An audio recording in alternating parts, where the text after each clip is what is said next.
रसूल के सहाबी चंद शागिर्द हैं और निकले बाहर और एक मकाम पे पहुंचे जहां पर एक चरवाहा बकरियों को चरा रहा था। आपने फरमाया यहाँ पर कपड़ा बिछा दो, बिछा दिया गया। आप अपने शागिर्दों को कुछ देर पढ़ाते रहे और फरमाया अब खाना लाओ। खाना खाने लगे तो फरमाया उस चरवाहे को भी जरा बुला के लाओ। चरवाहे को बुलाया गया। जब चरवाहा करीब आ गया तो हजरत अब्दुल्ला इब्ने उमर फरमाते हैं हमारे साथ मिलकर खाना तनावुल कर, तू भी दस्तरखान पे बैठ जा। तो उस जवान ने आगे से इशारा किया, या हजरत मैं खाना नहीं खाऊंगा। तो आपने फरमाया भला दावत कोई दे तो उसकी दावत को रद्द किया जाता है। फरमाया मैं दावत को रद्द नहीं कर रहा बल्कि मैं इस वक्त रोजा से हूँ। फरमाया ये रमजान का महीना भी नहीं है और तुमने रोजे भी रखे हैं, आखिर इसका माजरा क्या है? रमजान होता तो मैं कहता कि फर्जी रोजे रख रहा है। अब इतनी गर्मी, सख्त गर्मी, दोपहर का वक्त है और तू जानवरों के पीछे है और जानवर भी तेरे आका के, तूने रोजा रखा हुआ है, आखिर माजरा क्या है? तो आगे से वो जवान जवाब ये देता है, कहने लगा हजरत कुछ दिन फारिग मिले थे जिंदगी के अय्याम के, मैंने कहा इन दिनों को गनीमत जान लूं इससे पहले कि ऐसा वक्त आ जाए फिर रोजा रखने की भी हिम्मत और सकत बाकी न रखे।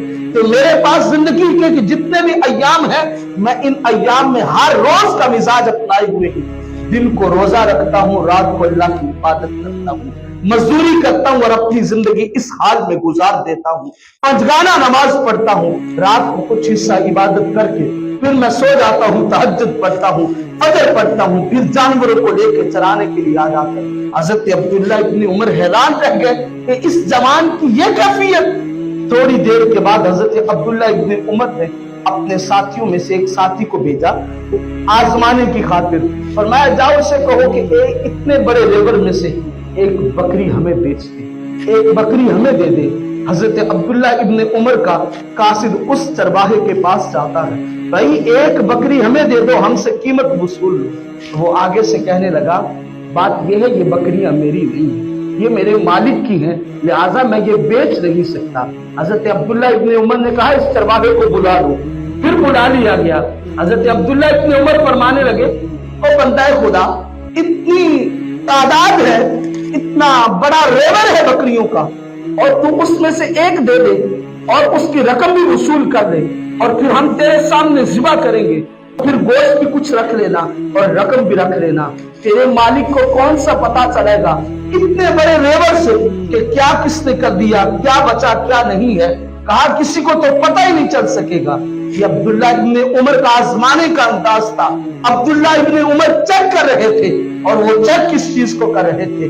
वो ईमान की दौलत को चेक कर रहे थे। वो देख रहे थे कि ईमान की कैफियत कैसी है।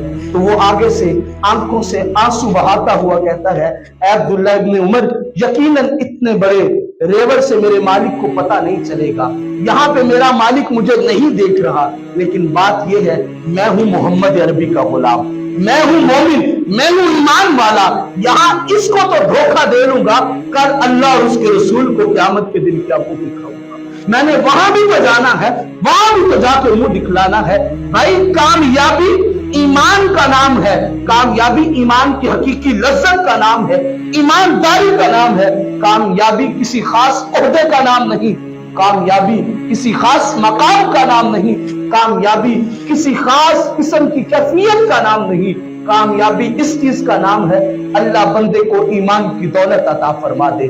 तो कभी किसी गैर को देख के, गैर मुस्लिम को देख के उसका जाहिरी जुब्बा कुब्बा लिबास की कैफियत, जाहिरी अयाशियों की कैफियत को देख के अपने आप को कभी कम तर न समझना।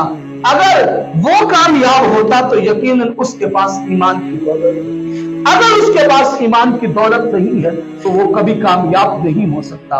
कामयाब वही लोग हैं जिन्हें अल्लाह ने ईमान की दौलत अता फरमा दी है।